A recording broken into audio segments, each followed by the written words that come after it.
Morning students, how are you? आप कैसे हो? मैं आपको आज ये चैप्टर पढ़ाने जा रही हूँ। आपको थोड़ा मैंने होमवर्क दे दिया है और उसी के साथ ही मैं आपको ये चैप्टर शुरू करने जा रही हूँ, रासायनिक अभिक्रिया समीकरण। तो जो आपको पता ही होगा, आपने पिछली क्लास में पढ़ रखा होगा, पदार्थ क्या होते हैं।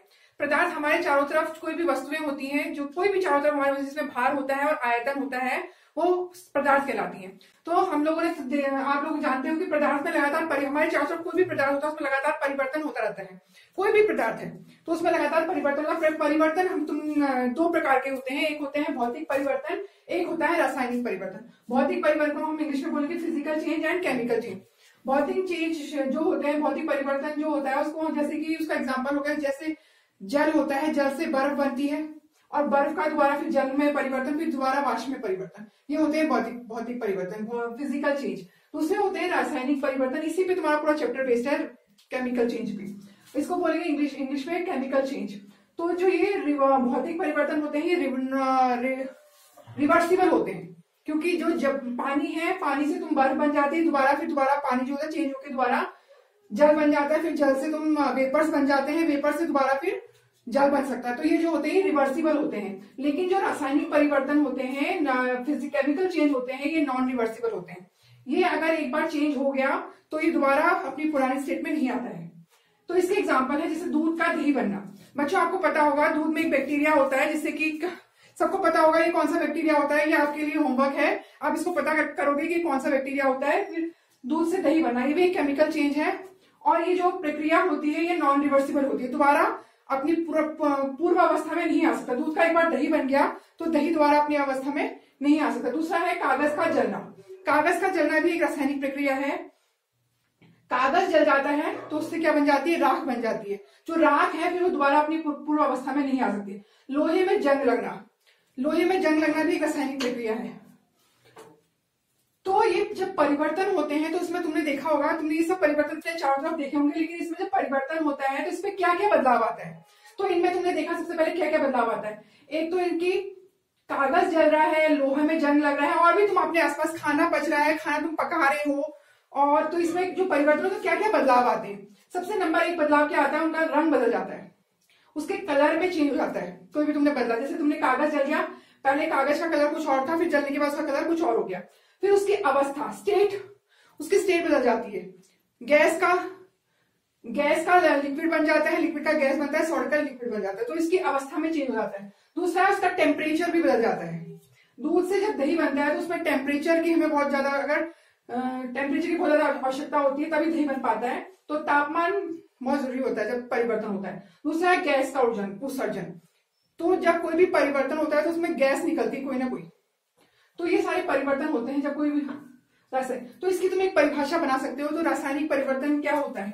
तो रासायनिक परिवर्तन वो होता है जिससे कि कोई भी वस्तु अपनी नई वस्तु का निर्माण होता है, कोई बदलाव होता है तो उसमें एक नई वस्तु का निर्माण होता है और उसमें ये सारे परिवर्तन होते हैं, उसको बोलते हैं रासायनिक परिवर्तन। इसकी परिभाषा तुमको इसको परिभाषा में बात होगी। और इसको ये जो होते हैं ये नॉन रिवर्सिबल होते हैं, इसका जो परिवर्तन अपनी पूरी अवस्था में नहीं आ पाता है। अब इसको हम क्या, अब अगला तुम्हारा टॉपिक है रासायनिक समीकरण।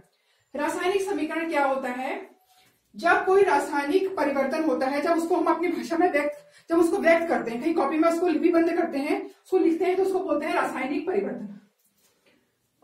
तो इसको जैसे कि हमारा है मैग्नीशियम एक तत्व है, एलिमेंट है, ये जलता है तो क्या होता है, एक व्हाइट कलर का पाउडर बनता है जिसको बोलते हैं मैग्नीशियम ऑक्साइड। मैग्नीशियम जब कोई भी वस्तु जलती है तो वो ऑक्सीजन की उपस्थिति में जलती है। तो मैग्नीशियम जब जलता है ऑक्सीजन की उपस्थिति में, मैग्नीशियम ऑक्साइड बनता है और एक नया पदार्थ बन रहा है। पहले मैग्नीशियम था, फिर ऑक्सीजन की उपस्थिति में वो जला तो एक व्हाइट कलर का पाउडर। तो एक रासायनिक परिवर्तन है। इसको अगर हम इसको हम व्यक्त करेंगे, ये एक रासायनिक परिवर्तन हुआ है, तो इसको अगर हम समीकरण में लिखेंगे इस प्रकार लिखेंगे। इसके लिए तुम्हें सारे तत्वों के प्रतीक तुम्हें याद होना चाहिए, इसलिए मैंने सबसे पहले तुम्हें प्रतीक लिखने के लिए कहा। जब तुम कोई भी रासायनिक परिवर्तन हो रहा है उसको तुम लिखोगे तो इसके लिए तुम्हें प्रतीक तुम्हें याद होना चाहिए और उनके यौगिकों के फॉर्मूले तुम्हें याद होने, तब तुम उनको कोई भी परिवर्तन लिख पाओगे। तो मैग्नीशियम प्लस ऑक्सीजन ये हुआ, मैग्नीशियम ऑक्साइड बना है, ये एक रासायनिक परिवर्तन है। अब इसको भी हम, इसमें भी कई प्रकार की, हमें कई चीजें देखनी पड़ेंगी। जब रासायनिक परिवर्तन होता है तो इसमें जो भी तत्व या जो भी पदार्थ भाग लेते हैं रासायनिक परिवर्तन में, उनको बोलते हैं अभिक्रमक। ये मैंने नीचे लिख रखा है। जैसे मैग्नीशियम और ऑक्सीजन की उपस्थिति में मैग्नीशियम का दहन हुआ मतलब जला मैग्नीशियम ऑक्सीजन की उपस्थिति में जला तो मैग्नीशियम ऑक्साइड बना। तो जो मैग्नीशियम है, ये जो दो पदार्थ हैं, ये जो अभिक्रिया में भाग ले रहे हैं, तो इनको हम बोलेंगे अभिक्रमक। इंग्लिश में इनको बोलेंगे रिएक्टेंट्स। और जो नया पदार्थ बना है, इनको बोलेंगे हम उत्पाद। नया पदार्थ का निर्माण हुआ है, इनको बोलेंगे हम उत्पाद, मतलब प्रोडक्ट, नया प्रोडक्ट बना है। अब जो भी दो नए अभिक्रमक, हम दो या दो से अधिक अभिक्रमक मिलकर नए पदार्थ का निर्माण करते हैं, तो उनके बीच में हम धन का निशान लगाते हैं। ये रासायनिक समीकरण का नियम है, और इनके बीच में हम धन का निशान लगाते हैं। जो नया पदार्थ बनता है, उसके बीच हम तीर का निशान लगते हैं, उसकी तरफ ही वो तीर का निशान जाता है जहां नया पदार्थ बनता है। फिर जो दो अभिक्रमक को हम लेफ्ट हैंड साइड से दिखाते हैं, इसको हम इसके नीचे लिखते हैं लेफ्ट हैंड साइड, और दूसरा होता है इस साइड जो नया पदार्थ बना है, इसको हम बोलते हैं राइट हैंड साइड। अभी तुम ये समीकरण देख रहे हो, मैग्नीशियम का एक परमाणु है, ऑक्सीजन के दो परमाणु हैं, यहाँ पे मैग्नीशियम और ऑक्साइड का एक ही परमाणु है। तो यहाँ पे क्या हुआ है, यहाँ पे ये जो समीकरण बनी है, समीकरण तो हमने लिख दिए, तो क्या ये समीकरण संतुलित है, बैलेंस है? नहीं, ये समीकरण बैलेंस नहीं है। क्योंकि इसीलिए मैंने यहाँ पे लेफ्ट हैंड साइड लिखा है, यहाँ पे राइट हैंड साइड लिखा है। लेफ्ट हैंड और राइट साइड लिखने का मतलब ये है कि तीर के निशान के दोनों तरफ जो होता है, इनका परमाणु द्रव्यमान समान होना चाहिए। तो इसीलिए इनको हम बैलेंस करेंगे। मैं आपको बैलेंस करके दिखाती हूँ। देखिए, यहाँ पे ऑक्सीजन के कितने परमाणु हैं? 2, और इधर ऑक्सीजन के कितने परमाणु हैं? 1, राइट हैंड साइड में। तो ये left hand side, right hand बीच में अगर दोनों साइड के जो परमाणु द्रव्यमान है समान, तो हम ये ऑक्सीजन के परमाणु को करने के लिए हम यहाँ पे 2 लगा देंगे, यहाँ पे 2 लगा देंगे। अब ये ऑक्सीजन के परमाणु जो है वो बैलेंस हो गए हैं। यहाँ पे ऑक्सीजन के भी 2 हो गए हैं, यहाँ पे भी 2 हैं। अब बचा मैग्नीशियम। अब यहाँ पे मैग्नीशियम के 2 हो गए हैं, तो यहाँ पे भी हमको अब 2 लगाना पड़ेगा। अब देखिए, मैग्नीशियम के 2 परमाणु, ऑक्सीजन के 2 परमाणु, और यहाँ पे मैग्नीशियम जो है ऑक्सीजन के 2 परमाणु, इसको हम इकट्ठे पढ़ सकते हैं। तो ये है इसका सही रूप। अब इसमें एक और बात है कि समीकरण को तुम्हें एक और, अब इसमें जो है इसका तुम्हें रूप भी लिखना पड़ता है, इसकी अवस्था भी लिखनी पड़ती है कि ये कौन सी अवस्था में है। अगर मैग्नीशियम अगर कोई पदार्थ ठोस अवस्था में है, कोई पदार्थ ठोस अवस्था में है, तो तुम समीकरण में उसके आगे से S दिखाओगे, S मीन सॉलिड।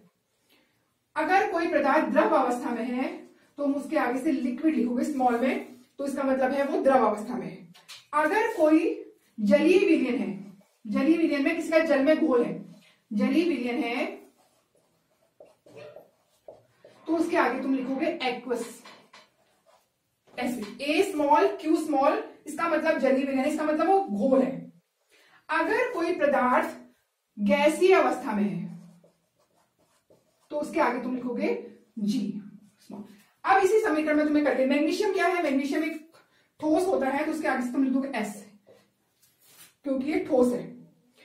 अब ऑक्सीजन जो है ये गैसीय अवस्था में होती है। ये ऑक्सीजन हम कहीं से, जब कोई पदार्थ जलता है, हम ऑक्सीजन को कहीं से लेके नहीं आते हैं, ये गैस में हमारे वायुमंडल में चारों तरफ इस्तेमाल रहती है, तो इसको हम गैसीय अवस्था में इसके आगे से लिख देंगे जी।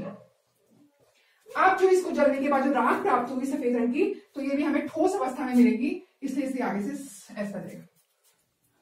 तो ऐसे हम कोई भी रासायनिक समीकरण को व्यक्त करते हैं।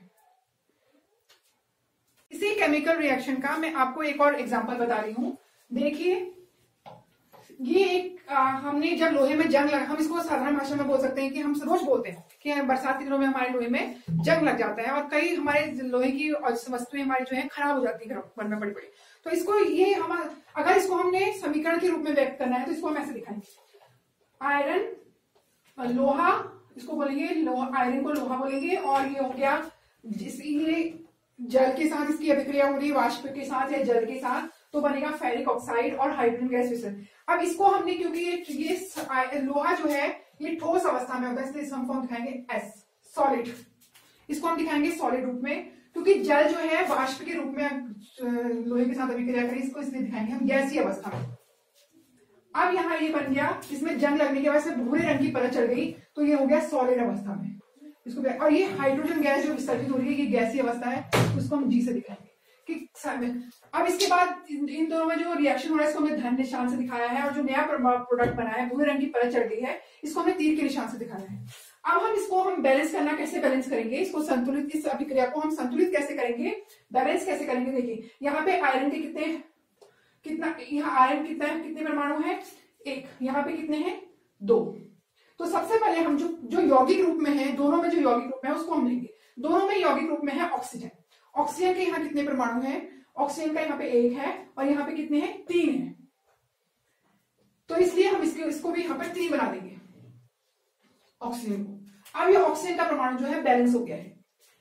अब हम देखेंगे आयरन यहाँ पे 2 है, तो यहाँ पे भी हम आयरन को कितने बना लेंगे, आयरन भी बैलेंस हो गया, 2 हो गया है, आयरन भी बैलेंस हो गया है। अब ये हाइड्रोजन है, यहाँ पे है 3 × 2, इसको ऐसे पढ़ते हैं 3 दूनी 6, तो ये हाइड्रोजन कितने हैं, 6 है। तो हम इसको क्या करेंगे, यहाँ पे भी हम इसको 3 लिख देंगे, तो हाइड्रोजन के भी, तो ये समीकरण जो है तुम्हारी बैलेंस हो गई है। अब देखिए आयरन के कितने परमाणु है, 2, तो यहाँ पे भी आयरन के कितने हैं, 2, ठीक है। अब ये हाइड्रोजन के कितने हैं, 3 दूनी 6, तो यहाँ पे भी हाइड्रोजन के कितने हैं, 3 दूनी 6।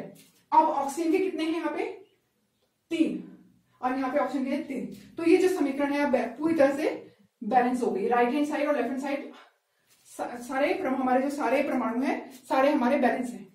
इसके बाद मैं तुम्हें कुछ इंपॉर्टेंट चीजें बताने जा रही हूँ जो तुम्हारे एग्जाम में बहुत ज्यादा आता है और ये बहुत ही इंपॉर्टेंट है और तुम्हारी सारी आगे तक तुम्हारे काम आएगा। ये होता है कैल्शियम ऑक्साइड। कैल्शियम ऑक्साइड, इसको हम बोलते हैं बिना बुझा हुआ चूना। ये होता है क्वेक लाइम, इसको इंग्लिश में बोलते हैं क्वेक लाइम और हिंदी में बोलते हैं बिना बुझा हुआ चूना। अगर इसका हम जलीय विलयन बनाते हैं, इससे पानी डाल देते हैं, तो ये कहलाता है कैल्शियम हाइड्रोक्साइड और इसको हम कहते हैं बुझा हुआ चूना। बुझा हुआ चूना इसलिए कहते हैं क्योंकि इसके अंदर बहुत सारी उष्मा है, इसमें अगर हमने पानी डाल दिया तो ये बुलबुले के साथ बहुत सारी उष्मा बाहर निकालता है, इसलिए इसको बोलते हैं बुझा हुआ चूना और इसका नाम होता है स्लेट लाइम। इसी को हम अपनी दीवारों में लगाते हैं, जो हम दीवारों में हम व्हाइट वॉश करते हैं, हम चूना लगाते हैं, तो बाजार से हम क्या लेके आते हैं, कैल्शियम ऑक्साइड, फिर हम उसमें जलीय विलयन बनाते हैं तो हमें क्या मिलता है, कैल्शियम हाइड्रोक्साइड। उसके बाद कैल्शियम हाइड्रोक्साइड को हम दीवारों में लगाते हैं तो वो हमारी वायुमंडल की और कार्बन डाइऑक्साइड से अभिक्रिया करके एक चमकदार परत हमारी दीवारों को प्रदान करता है, उसको बोलते हैं कैल्शियम कार्बोनेट। जो कैल्शियम, और ये बहुत ही इंपॉर्टेंट है, तीनों बार बार एग्जाम से पूछा जाता है। इसके बाद है रासायनिक समीकरण। अगला हमारा टॉपिक है रासायनिक अभिक्रिया। मैंने तुम्हें बता दी, बैलेंस करनी बता दी, कैसे लिखी व्यक्त की जाती है वो बता दिया है। इसके बाद इसके प्रकार है रासायनिक समीकरण के प्रकार। तो रासायनिक समीकरण कई प्रकार की होती है, तो ये मैंने प्रकार कुछ लिख रखे हैं। ये पहला है संयोजन अभिक्रिया, इसको इंग्लिश में बोलते हैं कॉम्बिनेशन रिएक्शन। दूसरा है, संयोजन का मतलब समझ रहे हो, 2 पदार्थों का मिलना। दूसरा है वियोजन अभिक्रिया। वियोजन का मतलब होता है टूटना या अपघटन होना, विघटन होना, इसका मतलब हुआ डीकंपोजिशन रिएक्शन इंग्लिश में। फिर तीसरा है विस्थापन अभिक्रिया। विस्थापन का मतलब होता है किसी का स्थान ले लेना, इसका मतलब हुआ, इसको इंग्लिश में बोलते हैं डिस्प्लेसमेंट रिएक्शन। दूसरा है, चौथी हमारी रासायनिक समीकरण है विस्थापन अभिक्रिया, इसको इंग्लिश में बोलते हैं डबल डिस्प्लेसमेंट रिएक्शन। इसका मतलब हुआ कि एक दूसरे की जगह ले लेना। पांचवा है उपचयन अपचयन। उपचयन का मतलब हुआ ऑक्सीडेशन रिडक्शन रिएक्शन। उपचयन का मतलब हुआ ऑक्सीजन का जोड़ना, अपचयन का मतलब हुआ ऑक्सीजन का हट जाना। तो ये मैं अगले लेक्चर में आपको बताऊंगी। तो अभी बस इतना ही, इसको आप रिवाइज करिएगा।